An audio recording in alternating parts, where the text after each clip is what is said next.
So we have clips of Kamala Harris on Fox News. Yes, you heard that right. Showing that one, she is even better at these adversarial interviews than the normal ones. And two, making Donald Trump the only one now who is scared to do these type of sit downs. I mean, look how Bloomberg turned out for him. I don't blame him for hiding himself, but I've lined a few clips of her on Fox up and we'll break them down with some context. Suggesting he would turn the American military on the American people. We asked that question to the former president today. Harris Faulkner had a town hall, and this is how he responded. I heard about that. They were saying I was like threatening. I'm not threatening anybody. They're the ones doing the threatening. They do phony investigations. I've been investigated more than Alphonse Capone. He was the greatest gangster. No, it's true. No, but think of it. It's called weaponization of government. It's a terrible thing. So, Brett, I'm sorry, and with all due respect, that clip was not what he has been saying about the enemy within that he has repeated when he's speaking about the American people. That's not what you just showed. well, he was asked about that specific... No, that's not what you just showed. In all fairness and respect to you. I'm telling you, that was the question that we asked him. You didn't show that, and here's the bottom line. He has repeated it many times, and you and I both know that.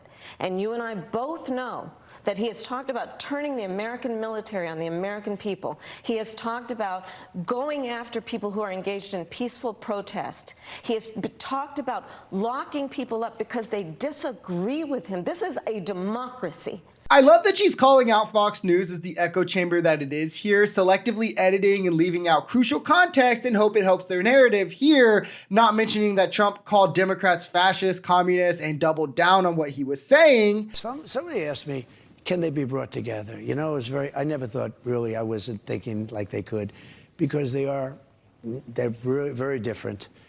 And it is the enemy from within, and they're very dangerous. They're Marxists and communists and fascists. Trump said the enemy within was the greatest threat, speaking about those who politically disagree with him, and said the National Guard might have to handle them on Election Day. I love how Fox News chose not to play that, chose not to even play the full extent of his response when he was asked about saying that. And it's not the only thing Trump does. He also will kick you out of the Republican Party if you don't agree with him, attempt to end your political career, threaten violence or jail. These are not the kind of things that the leader of a democracy should embody. It's something that we have been warned about for decades from our leaders and that we should be fighting vehemently against, not supporting. The problem is half the country is mesmerized by the cult and rendered unable to do so. You've been vice president for 3.5 years. So what are you turning the page from?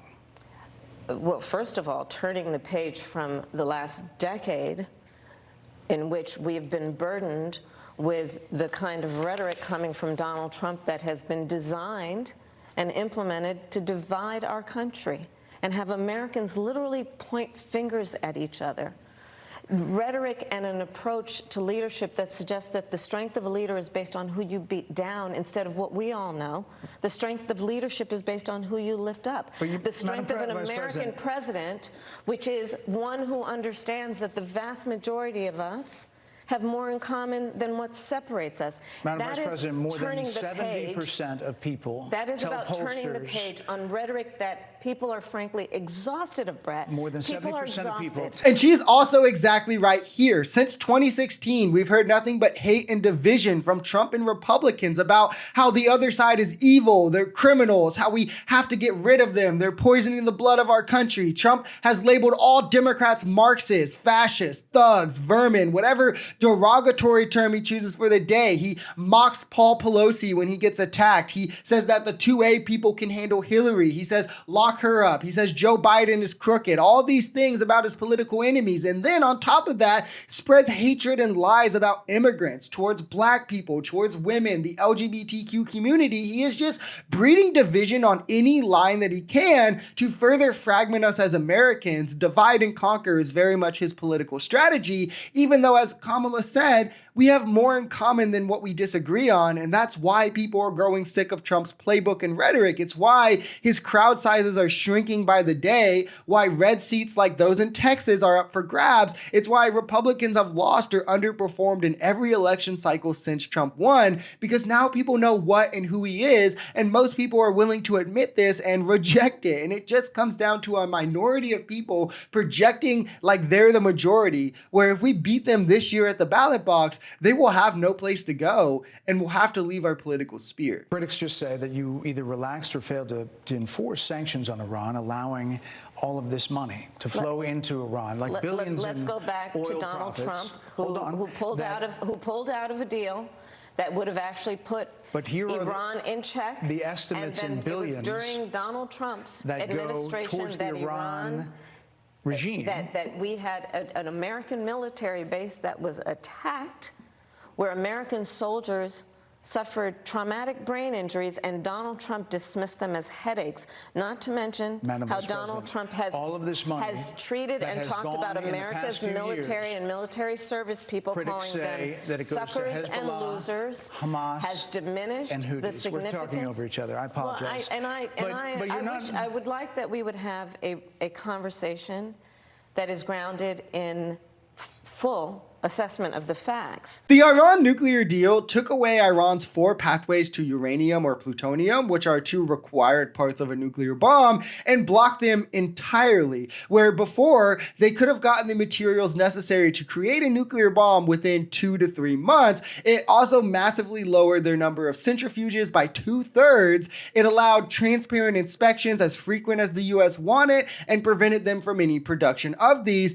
And until they went through with all of their parts of the deal, all of these things, none of the sanctions were removed. So sanctions were removed in agreement with them denuclearizing. Trump removed this deal and never renegotiated anything, allowing Iran to build up their nuclear arsenal for his entire 4-year presidency, while they were still getting billions a year through oil revenue, what they're now trying to pin on Biden and Harris. $60 billion in 2018, $20 billion in 2019. As COVID hit the latter half of the year, it cut out every country's oil revenue. Ours dropped as well. I mean, everyone in OPEC dropped as well. And $8 billion in 2020, again, because of COVID, where ours was similar, every country's was similar. It had nothing to do with Trump here. So they were still netting billions in revenue, especially if you're looking at pre-COVID, $60 billion. That's more than they were under Biden and Harris in 2018. And they were also allowed to nuclearize while doing so, and no longer cared about normalization talks in the Middle East with the US, but somehow we're supposed to believe that Trump did the right thing and the Democrats are wrong on this issue. The Iran deal was one of the best parts of Obama's presidency. Like, it's that and Obamacare, and then everything else kind of falls way below. And Trump, with his obsession just in removing Obama policies, undid this and allowed Iran to nuclearize with no consequences.